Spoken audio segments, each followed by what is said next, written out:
Okay, this is a new build in an old case. Start with the motherboard. You can see Gigabyte ultra durable. Number on it. I'll move the video card, and you can see there's a Z97 HD3. Video card back.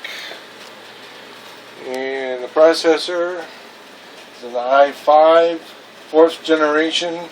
It is 4460. And if we move over here, we've got video card. There's an Asus 270X.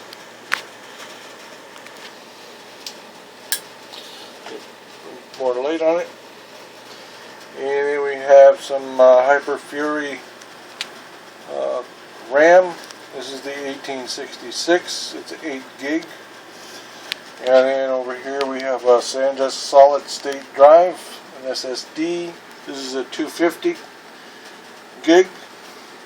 And then next to it is a 120 gig SSD drive. This is where the operating system will go. And then for a little more storage, we have a Seagate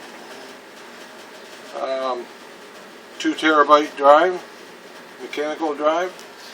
And up here we've got our optical drive. And because this is an old case, we have an adapter for the front with USB 3.0 that will go into the 3.5-inch bay where usually a floppy or card reader would go.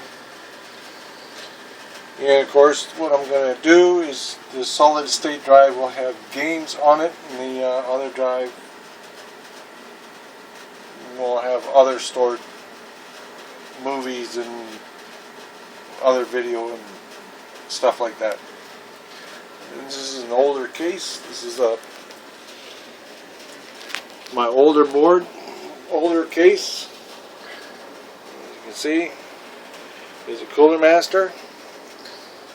It already has a reader in it. It also has a bay with that I can put 2 hard drives into for removal. And hopefully I'll have some benchmarks for you later when I get this build done.